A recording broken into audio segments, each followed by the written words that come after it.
Welcome back to YouTube channel. So guys, आप लोगों को पता है कि हमारा हिस्ट्री की बुक चल रही है जो कि क्लास 6 की चल रही है और जिसमें हमारा चैप्टर नंबर फर्स्ट कंप्लीट हो गया है। तो हमारा नेक्स्ट चैप्टर होने वाला है जिसमें कि फार्मर्स कैसे बने, फर्स्ट फार्मर एंड हर्डर्स। तो स्टेज ऑफ स्टोन ये एक्चुअल में होता है क्या है, मतलब हिंदी वाले स्टूडेंट तो पता नहीं वो मैंने पढ़े थे तो मुझे तो याद नहीं हुई, तो फिर मैंने इंग्लिश वर्जन में फिर से आ गई मैं हिस्ट्री में, तो मैंने वो ट्रिक से याद की है। सच बता रही हूँ गाइस, इतना इजी ट्रिक से मैंने किया है ना, वही मैं आज आपसे इस वीडियो में शेयर करने वाली हूँ, तो प्लीज़ एंड तक देखते रहना। और जो लोग फर्स्ट व्यूअर हो या मीन्स फर्स्ट टाइम आए हैं, विजिट किया है मेरे चैनल पे इस वीडियो में, सो प्लीज़ लाइक कर दें, चैनल को सब्सक्राइब कर ले और बहुत सारा शेयर कर ले। शेयर भी ना करे तो चल जाएगा, बट हाँ धीरे धीरे आप शेयर करते रहिए, शायद किसी को काम की वीडियो लगे। ठीक है, तो अपनी वीडियो करते हैं स्टार्ट। तो सबसे पहले हमें यहाँ पे पढ़ना है स्टोन एज एक्चुअल में क्या होता है। ठीक है, ठीक है, तो अब यहाँ पे हमें स्टोन एज के बारे में पता करना है। तो यहाँ पे एज यू कैन सी, देखो यहाँ पे मैं 1 2 3 4 स्टोन एज के बारे में है। ठीक है, पैलेलिथिक एज है जिसमें ओल्ड स्टोन एज बताया गया है, मीजोलिथिक एज बताया, जो मिडिल स्टोन एज बताया है, न्यूलिथिक एज दिए गए जो न्यू स्टोन की एज बताई गई है, और ये कैलोलिथिक एज दी गई जो कि ब्रॉन्ज स्टोन एज बताई गई है। ठीक है, अब मैं आपको बता दूँ स्टोन एज सिर्फ इसका नाम है। ठीक है, यहाँ पे आपको नीचे दिख रहा होगा age of the stone as.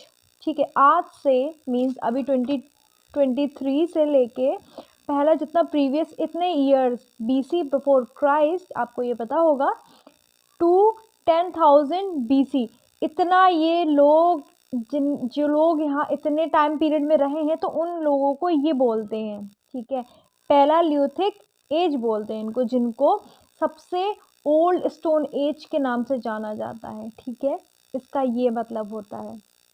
Second पे मीजोलिथिक एज में 10,000 BC से 8,000 BC तक यहाँ पे जो लोग रहे, इतने टाइम पीरियड में जो लोग यहाँ पे रहे थे, अब कहाँ रहे थे ये भी आपको बाद में बताएंगे, बट थोड़ा बेसिक समझ के चलते हैं ना तो वीडियो एकदम मस्त लगेगी आपको, एकदम एग्जैक्ट समझ में भी आएगा।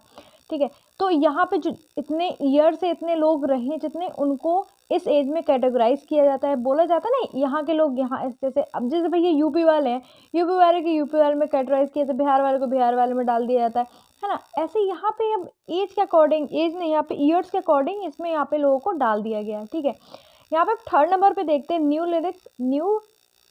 न्यूलिथिक एज में यहाँ पे 8,000 से 4,000 BC के अंदर पे जितने भी लोग थे वो इस एज में कैटेगराइज किया गया।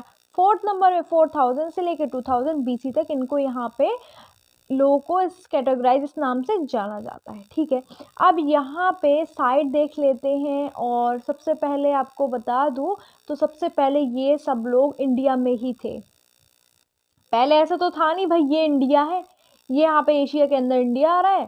ठीक है, ऐसा कुछ भी नहीं था, वो अपने हिसाब से रहते थे, बट अपना इंडिया निकला।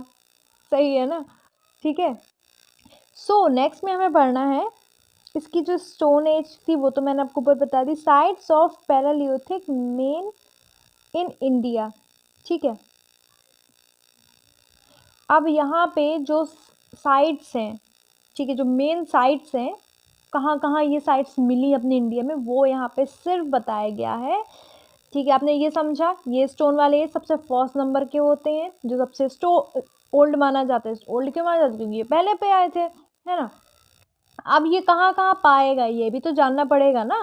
जैसे भाई यूपी वाले हैं, मैप में देखो तो नॉर्थ साइड पे आता है अपना यूपी, आता है कि नहीं आता है? अब जिन लोगों ने मैप पढ़ा होगा उन लोगों को पता होगा, नहीं देखा तो मेरी वीडियो को देख लीजिए। ठीक है, तो यहाँ पे सबसे पहले देखो नॉर्थ इंडिया में पाए गए। ठीक है, और द डिकेन मेन साइट्स उनकी बताई गई, मदुराई, तंजौर, कडोर, पता नहीं कैसे कैसे नाम थे, बट आपको ये सब यहाँ पे लर्न करने हैं और आपको ये नोट करना भी इम्पोर्टेंट है।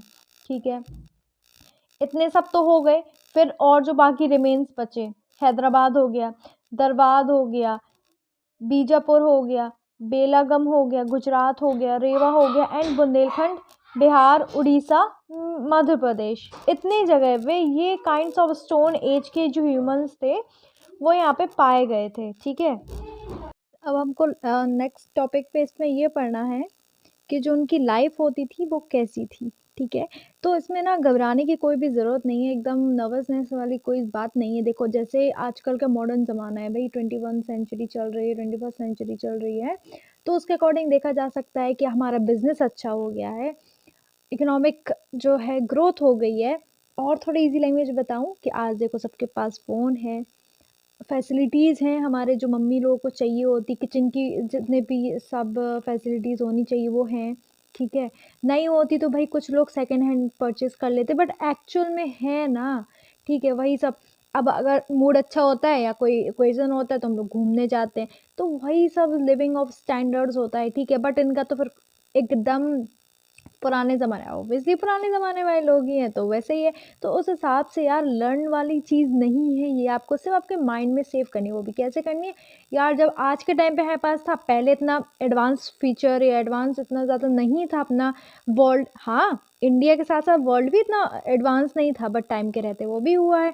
तो आपको ये थोड़ा समझने वाली बात है कि आज जब हमारे पास ऐसा है, तो जैसे आप लोग ये समझ सकते हो, पहले भैया नोकिया का कीपैड फ़ोन आता, उसको कहीं से फेंक दो, वो टूटता नहीं था। आजकल के एंड्रॉइड फ़ोन ऐसे हैं, कहीं से हल्का-सा भी उसमें कुछ हो जाए तो हार्ट अटैक आने की नौबत आ जाती है। आप ऐसे सोच सकते हो, पहले के ज़माने में कुछ-कुछ चीज़ें नहीं थी, अब देखो बहुत सारी चीज़ें हैं। तो ऐसे आप ध्यान करके चीज़ों को रिमेंबर कर सकते हो, ठीक है? अब यहाँ पे देख लेते हैं, यहाँ के जो लोग थे वॉज़ नोमैड, ये ऐसे लोग होते हैं जो अपना बोरिया बिस्तर लेके इस जगह रहेंगे, फिर इस जगह रहेंगे, फिर इस जगह रहेंगे। मतलब उनकी सूटेबल प्लेस कुछ नहीं होती है, ठीक है? Who wandered from one place to place for hunting and gathering food, मैंने अभी आपको बताया। जब भैया वो लोग रहेंगे यहाँ यहाँ रहेंगे, यहाँ रहेंगे, यहाँ रहेंगे, तो वो अपना आप खाने पीने को चाहिए होगा, रहने को चाहिए होगा, तो वो अपना कुछ बोरिया बिस्तर उठा के खाना पीना लेके गैदर करके फिर जाते थे, ठीक है? लिव इन केव, अब वो केव्स में रहते थे। And rock shelter use to wear animal skin. अब ये भी आपको पता है भाई कि अब जो पुराने लोग होते थे वो पेड़ की पत्तियाँ पहनते थे, इस जानवरों की स्किन पहनते थे, ठीक है? पहाड़ों के जो पत्थर होते थे बड़े-बड़े, उनको शेल्टर के अकॉर्डिंग बना के रहते थे, केव में रहते थे, ठीक है? Used to wear animal skin, ये मैं आपको बता रही। The life of the palaeolithic was the full of dangerous, his life span only 20 to 25 years old। तो आपको पता है यार, बारिश हो रही, सर्दी हो रही है, पहले तो और होती थी, ठीक है? और फिर क्या हुआ? अब भाई जब घर नहीं है, खाने-पीने कुछ नहीं है, उनको अलग-अलग जगह रहना पड़ रहा है कि यहाँ पे खाना नहीं है तो चलो दूसरी जगह चलते हैं रहने के लिए। तो भाई फुल ऑफ डेंजरस ही है। आज के टाइम पे देखो घर में है भैया, घर में इंसान पहुँच गया मतलब सेफ है वो। बट पहले तो उनके पास वो भी नहीं था। अभी आपने देखा इस वाली जो स्टोन एज है सबसे ओल्ड स्टोन एज मानी जाती है। यहाँ पे तो अभी इन लोगों ने हट बनाना भी नहीं सीखा। तो ऑब्वियसली आप समझ सकते हो कि डेंजरस थी। इनकी लाइफ स्पैन ज़रूर आपको लर्न करने वाली बात है कि 20 ईयर्स से लेके 25 ईयर्स तक की है, ठीक है? अब जब वो ट्रैवल करते थे तो आप उसके हिसाब से देख सकते हो कि जानवरों को मारने के लिए या फ्रूट्स को कटिंग करने के लिए कुछ ऐसे टूल्स लेकर चलते थे। वो जो टूल्स थे आपको यहाँ पे ऐसे रिटन है, आप लोग देख सकते हो, ठीक है? उनकी कुछ आर्ट्स थी जो अपने एशिया में, सॉरी अपने इंडिया की तो एमपी में यहाँ पे सबसे फेमस बताई जाती है, ठीक है? स्पेन की ये है, फ्रांस की ये है, ठीक है? तो आप लोग नोट कर लें, ठीक है? अब सेकंड पे स्टेज आती है हमारी Mesolithic age, which is also called as middle stone age. उसकी जो लाइफ स्पेन थी, मतलब ये वाले जो लोग थे कितने साल तक जीवित रहे थे? 10 साल BC, 10,000 BC to 8,000 BC before Christ, BC equal to, और कुछ मत सोचना, ठीक है? और अब इसके आगे का ये देख लेते हैं कि मैंने आपको बता दिया वो जो फर्स्ट स्टेज थी, ओल्ड स्टोन एज थी, उसमें 50,000 से 10,000 था। अब आप सोचो 40,000 साल, ठीक है? अब इसमें आप देख लो, ठीक है? इतना सही है, ठीक है? Man move closer to the water sources like river and lakes, some developments are. देखो भाई इसमें मैन ने जो मूव्ड किया, अब जैसे बोलते हैं ना, आज ये हो गया, अब कल देखते हैं क्या होता है। मतलब आज तो जैसे कल निकल गया, अब कल को और बेहतर बनाने के लिए इन लोग ने सोचा कि वो लोग पानी के रिसोर्सेज के पास ज़्यादा रहते, जिससे क्या होता है, डेवलपमेंट ऐसे हुए हैं। देखो भाई, इम्प्रूवमेंट हो गया किस चीज़ में, टूल में हो गया, आर्ट एंड पेंटिंग में हो गया, बोराइल सिस्टम में हो गया। मतलब जिसमें क्या होता है कि जैसे इंसान मर जाता है तो उसको जब वो क्या दफनाया जाता है तो उसको कुछ खाने पीने के सामान डाल देते थे। उनको तब तो अकल होती नहीं थी कि वो भाई मर गया है, अब वो थोड़ी कुछ करने वाला है, ठीक है। बट तब को उनको इंसान को इतनी अकल थी कि ये मर गए, इनको दफनाया जाना है अब, ठीक है। तो जो डेवलपमेंट्स हुए, जब जैसे उन्होंने पानी के पास रहना सोचा तो क्या हुआ, उससे सबसे पहले एग्रीकल्चर हुआ, ठीक है। सबसे पहले एग्रीकल्चर हुआ, क्यों? जब फर्टिलिटी अच्छी थी उस वाली सॉइल की जो पानी के सराउंडिंग्स में थी, ठीक है। तो ऐसे हुआ, ठीक है। अब कुछ डेवलपमेंट्स देख लेते हैं कि जब इन्होंने पानी के सोर्सेज के पास रहना देखा या रहने लगे तो कैसा हुआ। डोमेस्टिकेशन ऑफ एनिमल्स, तो एनिमल्स को पाला इन लोगों ने, ठीक है। अब इसमें पालने के बाद ऐसा नहीं सिर्फ पाल लिया, इनको तब तक इतना माइंडेड आ गया था कि करना क्या उन जानवरों का। जैसे काऊ बफेलो एंड गॉट हो गई तो दूध निकालने के लिए हो गया, ठीक है। अब चाय वाय तो बनती नहीं थी, अब इतना तो मुझे नहीं पता, बट इतना लोग, ठीक है। जो बड़े एनिमल्स थे जो वो मर गए तो उनकी स्किन निकाल के उन्होंने वेयरिंग के पर्पज से निकाल लिया, ठीक है। कुछ बड़े जैसे हॉर्स हो गया और डंकी हो गया, ऐसे जानवरों को लोग ने जो भारी सामान हो गया उसके कैरिंग के लिए, लोडेड के लिए उन लोग ने ऐसे यूज़ किया। अब इम्प्रूवमेंट ऑफ टूल्स, अब जब दूसरी जगह पर रहने आए हैं, अब दूसरा फेज़ आया है स्टोन एज का, तो इसमें इम्प्रूवमेंट टूल्स का हुआ। जब आपको पता है मैंने एग्रीकल्चर यहाँ से स्टार्ट होने लगा था तो टूल्स में आया, क्योंकि अब जब एग्रीकल्चर होने लगा तो टूल्स छोटे छोटे नुकीले की ज़रूरत हुई।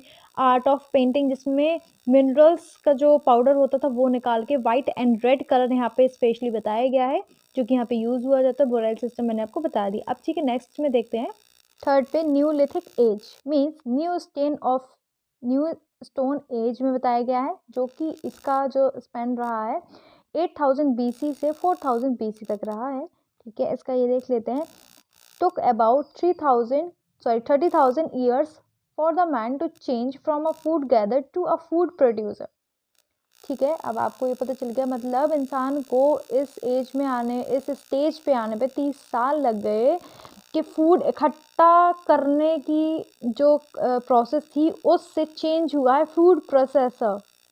अभी मैंने बताया सेकंड स्टेज में कि एग्रीकल्चर होने लगा। अब एग्रीकल्चर एक चालू ही हुआ है, ठीक है। एकदम से तो हो नहीं जाएगा, धीरे धीरे एवोल्यूशन होता है, ठीक है।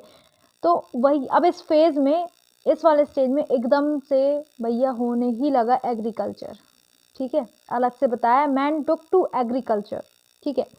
तो खाने इकट्ठा करने तक की जो प्रोसेस थी, उसके बाद जो प्रोसेस आई कि भैया फूड उगाना है, to a food processor man made a lot of progress from the cave man move into houses. मैंने आपको बताया जो फर्स्ट स्टेज थी उसमें मैंने आपको बताया उन लोगों ने अभी हट बनाना भी नहीं सीखा था।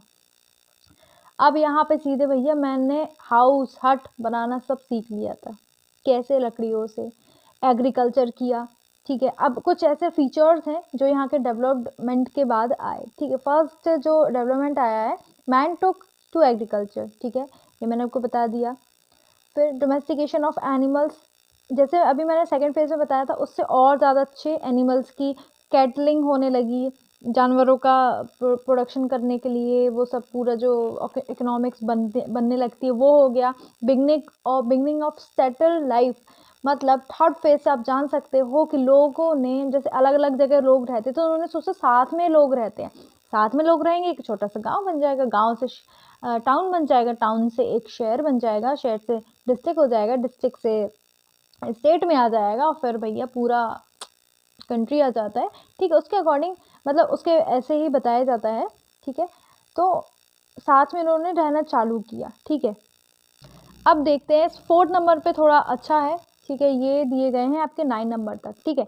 तो ये देख लेते हैं, तो विलेज ऑर्गेनाइजेशन कैसी होती है। तो देखो मैंने अभी आपको बताया कि कुछ लोग यहाँ रह रहे थे, कुछ लोग यहाँ रहे थे, कुछ लोग यहाँ पे, कुछ लोग यहाँ पे, तो उन्होंने सोचा साथ में रह लेते हैं, ठीक है। और जो वहाँ पे बुजुर्ग आदमी थे, जो बुजुर्ग थे, उनको वहाँ का हेड बनाया गया और सब लोगों को बोला गया और सब लोग खुद से ही उनको रिस्पेक्ट करते थे, ठीक है। उन हैड टू ओबे मीन्स उनको रिस्पेक्ट करनी ही पड़ती थी, ठीक है।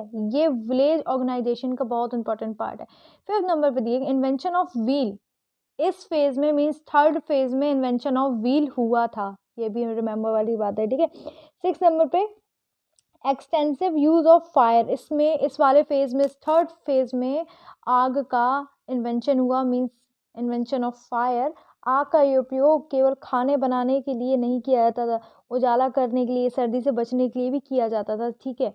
ऐसा नहीं है कि सिर्फ आग जला ली, बट उनको दिमाग आ गया कि भाई जब आग से खाना पक रहा है तो इसको हम आग से रोशनी आ रही है तो उसे उजाला भी करने के लिए काम आ सकता है। तो ऐसे ऐसे धीरे धीरे रिवोल्यूशन होता गया, और देखो यार आज हम कहाँ पे पहुँच गए हैं, ठीक है। अब 7 नंबर पे देखते हैं, pottery and other art and craft, मतलब जो मिट्टी से बने हुए बर्तन होते थे, कुछ आर्ट्स हो गई, कुछ ड्राइंग हो गई, क्राफ्ट जो हाथ से बनाई गई चीज़ें हो जाती हैं, वो इसमें आ जाते हैं। अब 8 नंबर पे देखते हैं, रिलीजियस बिलीव्स, ठीक है। अब ये बहुत इंपॉर्टेंट चीज़ है मेरे हिसाब से, सच बता रही हूँ मैं, क्योंकि इसमें ये बताया गया है कि ये देखो, पूजा करना, आप लोग शायद कभी पूजा करते हो, आप लोगों के माइंड में ये आता है कि भाई पूजा करना एक्चुअल में फर्स्ट स्टार्ट कैसे हुआ, ठीक है। तो यहाँ थर्ड फेज तक भी कोई भगवान जी का कोई नाम नहीं है, ठीक है। यहाँ पे जो लोग थे, जो वहाँ थर्ड स्टेज में लोग रहते थे, वो लाइटनिंग, अर्थक्वेक, फ्लड्स, सन, मून, इन सब की पूजा किया करते थे, ठीक है।